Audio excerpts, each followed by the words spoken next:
Good morning, Andy. How are you? I'm good, Lisa. How are you doing today? Doing really well. I'm completely refreshed from my little time away, and yeah, happy to be back. And working. Yeah. So today we're going to talk about a consumer guide that Andy and I offer people called "How to Downsize with Distinction." And what it talks about is how you can sell, if it's time to, maybe you've got that big house you've been living in for a while and the kids are gone and, oh gosh, it's time to think about maybe getting a smaller home because it's hard to, don't want to clean all those bathrooms anymore. I can relate to that. I've downsized. So we're gonna talk to you a little bit about that and give you the opportunity to request a copy of our downsizing guide for consumers. And so, Andy. Yes. So the first guide we're going to talk about today is how to downsize with distinction without becoming homeless or having two mortgages. That often can be an issue for people who are looking to downsize. So in decades past, downsizing one's residence was often viewed as a negative event. This, however, is no longer the case. Many homeowners are choosing to opt out of a large home in a traditional neighborhood and instead embrace the chance to have a new adventure by purchasing a smaller property, offering the opportunity to escape the maintenance of their current home and enlarge their lifestyle. Downsizing to a sexy high-rise apartment in an eclectic urban chic location is hardly what downsizing was in your parents' or grandparents' days. Many downsizers not only sell their home and purchase a smaller home in their current location to be near family, but also purchase a vacation home or second home in a new and exciting destination. This enlarges not only their own lifestyle, but also that of their family. As you make plans to downsize with distinction, there may be emotional decisions to make and lifestyle preferences to consider. And we can't neglect to examine the financial ramifications of your decisions. For downsizers, the financial side of that move is often the most important to sort through prior to moving on to the needs and wants of their next home. Yeah, Andy, when you were talking about that, I was remembering, often we think of just moving from a, 33,000 square foot home where we raised our families into maybe a 1,700 square foot, one story, instead of a two story. But, a while ago, I helped somebody who owned a home in Chicago and she wanted to move here. She had a single family home in Chicago. She bought into one of our high rises downtown, and she loved the change in lifestyle. She loved the fact that she could go anywhere whenever she wanted and not have to worry about securing her home or taking care of it. And that's something you don't really think of. I for one didn't really think about before when people were downsizing. It's not just about square footage, it's about lifestyle and where you want to be and where you want to go. And I think another thing that people don't always think about is one story to two story. Mm-hmm. I'm in my mid 50s. I'm in a one story home and I'm happy I am. Not because I can't do stairs, I can, but you know what? I really like my neighborhood and I don't want to move. So I might still live here when I'm 70. And maybe then stairs would be an issue. I don't know. I sold homes to people in my age bracket or a little older, then health events took them to places where they had to move. And that's another issue with downsizing that people don't always think about. Yeah. Or at least when you are buying a new home, maybe you're not quite, you're still active enough that you're not thinking you need a one story, but it's a good, look into a house that has a bedroom, a good bedroom and bathroom on the first floor, just in case, somebody gets sick and can't do stairs for a while or something like that. Those are all things that we get to think about. And of course, that all important issue, can I sell my house and move directly into another house without, having to wait for one house to sell? And those are all issues that our consumer guide, Downsizing with Distinction, has answers for. And there's questions that, excuse me. Mute that. There's also, you can wait. There's also a question, there's a way to start this process and we provide some questions that for you to answer to see if it's time. And some of the questions that are suggested in our guide are you looking to lower your monthly obligations and maintenance? What will the capital gain tax ramifications be? And that is if you're married and selling a house, if you gain more than, I think it's $500,000, but you'll want to check with your tax professional on that, then you would have to pay capital gains on anything over and above that. Most of us aren't that lucky. So generally speaking, that's not going to be an issue, but it could be if you've been in your house for a long time and depending on what part of the country you live in, like California, for example. Yeah. So what will it cost to purchase your next home? Everybody likes to sell high and buy low, but you can pretty much figure that those are going to be a wash. You're selling a house and moving into another, and because the person who's selling the house you're buying wants to sell high too, just like you did. So how much are movers, and do you have to stage, and repairs going to cost on your current home? Is that going to make it a deal that's worth doing? And what's your timeline? If you're just starting to think about it, maybe it's a year or two out, you could start doing some of that work on the house kind of slowly over a long period of time instead of trying to hurry up on it. And how do you accomplish all of this with minimal stress? Perhaps the biggest question of all, do you buy first or sell first? And, those are all questions you get to answer. If you're in a position where you don't need to sell your home before you buy your new home, that's great, because it's nice to be moved and then not have to deal with, the strain of showing, a home that you're living in. But the guide also helps you with how you would go about selling your home and then buying another home. And both Andy and I have a lot of experience with that. Yeah. I actually just had a client and they're in their mid 70s and they owned their home free and clear. And we were able to qualify them for the new one. And then, you know what? We put their old home up as soon as we were in contract on the new one. And we've closed both of them now. We just closed their old one last week. But it was such a relief to them that they didn't have to rush out. Yeah. We made a long closing on their old home, and they moved out and got the furniture out and got everything clean. You know what? That can be really stressful. I don't care if you're older or younger. Moving is a stressful thing. I mean, Lisa and I see it all the time. One of the things I always say to my clients is, you know what? Try not to stress too much. Put your stress on me. That's what I'm here for. That's what I get paid for, is and help you with your stress. Yeah.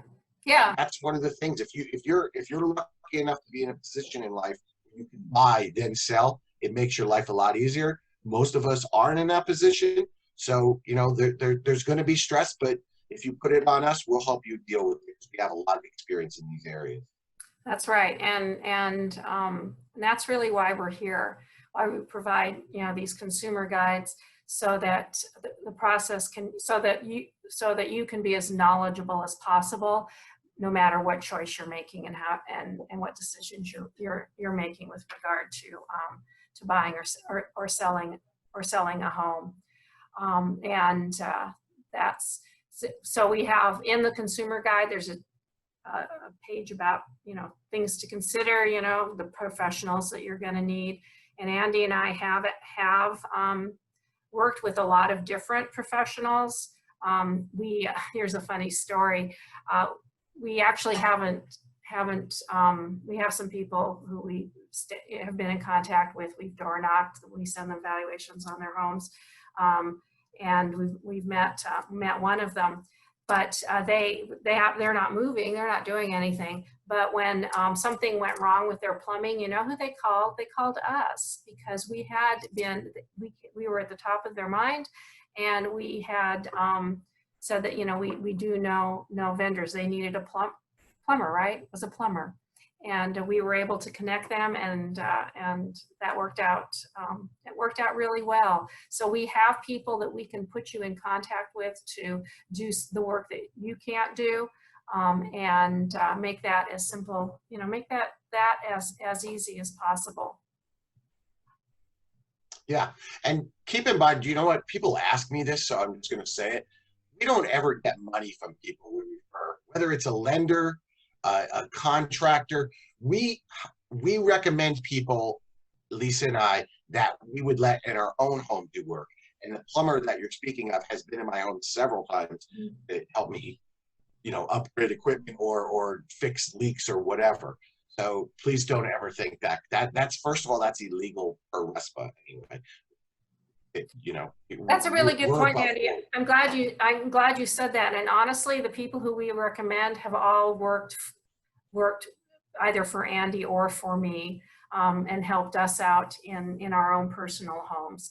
I think that's a really, really important point. We wouldn't recommend anybody to you that we wouldn't have in our own home. And no, we don't. We want you to have a good experience with whoever we're recommending to you. That's really true. Yeah. So some of the other tips they just mentioned, if you want me to go through them. Yeah. You want to make sure you do research on the next area that you're looking to move. If you're leaving your local area, you might be able to have your agent even help you find a good, reputable real estate agent in the area you're looking to move.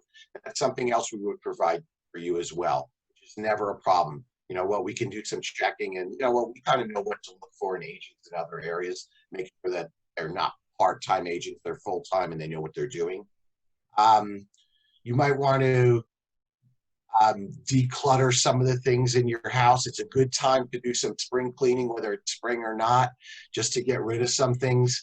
So when you're moving, you're not moving quite as much. Maybe you could have a garage sale or yard sale, pick up a little cash, might even pay for the move. Yeah. You never know. Just make sure you're aware of all the rules and regulations of whatever place you're moving. Make sure it's going to fit your lifestyle. And in your current home, you can close off some of the rooms, practice living in a smaller space just to see how it feels. Which, a lot of people do that. They go from these 3,000, 4,000 square foot huge homes into 1,400, 1,500. That's a big difference. You might not use all those rooms, but maybe having the space means something to you in some way or another. So you might want to just practice pretending they're not there and try to live in 1,000 or 1,200 square feet and make sure that's going to work for you. Well, and I think too, we've all had the experience of living in a larger house, and then there's just some rooms you don't go in anymore because the kids are gone, and there's no need to go into their bedrooms. So yeah, it's sometimes that's already started, but that's what this guide can help you with is identifying what you need, what you don't need, what you're going to be comfortable with.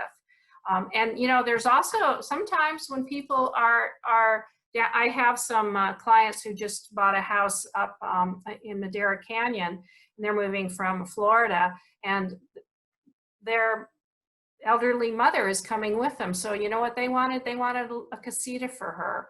And so we found a house that had a casita, and so she has her privacy, but they also know they're going to be close enough to her that they're going to be able to be of assistance without actually living in the same home. And I have another friend who she had sold her home quite some time ago and tried apartment living, and then her daughter decided she wanted to buy a house, so they bought a house together in a neighborhood they like, and then my friend's building a tiny house in the back so that she can have that for her space because she's very independent. That's awesome. Yeah. So, you can also, even when you're downsizing or making changes, you can still do that multi-generational living just by, thinking about what rooms do I need, and how can I make them, I make them work. Especially today with people being at home more and working from home more,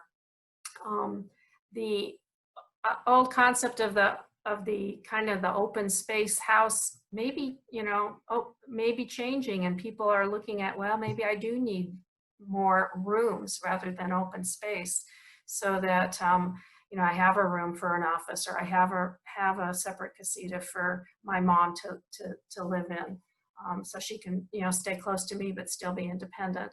So there's a lot of questions that you get to ask, and that our guide provides kind of like a checklist of what's important, what's not important, and deciding when is the right time to downsize.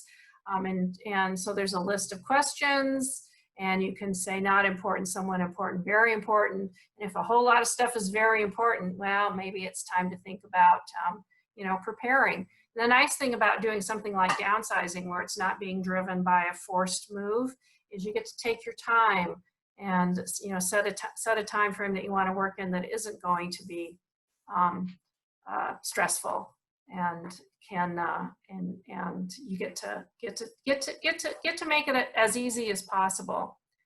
I always tell people, that's another thing I say to people often is, whether you're downsizing or buying your first home, you make a list of 10, 15 things that are important to you. Nobody gets them all.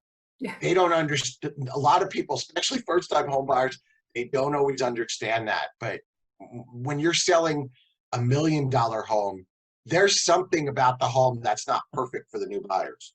Mm-hmm. At least one thing, if not more. And I always say, if you have 10 things, if you get 7 of them, and they're kind of your more important stuff, that's great. You can't get everything, no matter what price you spend. It just doesn't work out that way. Yeah, and it's funny too, and that's why it's important to get to know an area and also see as many homes as possible, although in our current environment there's not a lot of homes for sale. But just to walk through them, and maybe something that didn't seem important at the time becomes important, or visually, like you're in a home that has really high ceilings or those high doors. I have a house out at Lake Las Vegas that has these wonderful, really tall doors, and you get that sense of just airiness and spaciousness and elegance. And little things like that you don't really notice until you're actually in the house itself. So those things can change too. You make your list, and then sometimes they change, but that's what's so fun about looking for. That was a good point that you made about the openness of homes too, because forever, since we've been in the business, at least I think, people have always wanted open homes, and I have an open home myself, so we don't have a lot of walls. But I was reading an article about how people are starting, possibly because of the virus and the pandemic, to go the other way, because all of a sudden you need an office, you're working from home, and that might continue. Some companies are going to keep people at home, I think. Yeah, I think, that's what I was mentioning earlier, is it may not be the same style of home that works for you anymore. Obviously, if you're retired, everybody likes to have a space where they can work. We have a 3-bedroom house, and one of the bedrooms is my husband's. We'll call it an office. It's got like papers all over the place, but it's a place for him to keep his stuff, and he likes that. Our house, when we moved, we moved from a really open house to a house that is smaller. But I actually like it, because sometimes he's doing something in one room, the living room, and there's a little sunroom in the back, and I can go back there and be quiet. But also, we're still close enough. It's not like I have to, call him up or text him from my 4,000 square foot house, across the way. So we actually enjoy having the separate rooms, because it makes, in a smaller house, it's actually kind of nice, because you can have a room maybe that is more cluttered than the ones you want people to see. Like, I don't want to turn the camera all over my office that I'm sitting in. You might see the same thing. Oh, you just like my husband, Andy. But it is nice. You know what? We're all spending so much time at home that it's good to have a little privacy. Yeah. You know what? Even if you get along great with your spouse, and I do, it's still good. Every now and then you need to be in your own head, and you need to be in Yeah. your own space. Yeah, yeah, that's really true. So some of the other things that the consumer guide asks you, it talks about how to make a decision about to sell your home if you're ready to do that. But it also talks about, okay, where do you want to live and what do you want to do and what's important? It gives you forms that you can fill out and write things down, you know. And sometimes the act of writing helps to helps me clarify what I want to do. And there's also a downsizing cost analysis, so you can estimate the price of what your home will sell. You might want to talk to a realtor about that, so that you know you're a realistic price, and then if you know, anything needs to be paid off, what it costs to sell, and then you can go into how much you're prepared to pay for a house, and what those costs would be to move into something new. So it actually, you know, you can be really detailed and figure out, is this financially going to work for me, my wish list? And maybe your wish list doesn't work, but you still want to do it. So then you get to work with a professional, you know, a realtor is going to be able to help you find as close to what you want for the price that's going to, for the financial situation that's going to work for you. So there's a lot of really great information in here in this. And you know what? All you have to do is send us your email address, and we will send it to you. No strings attached. And then if you have any questions, yeah, you get.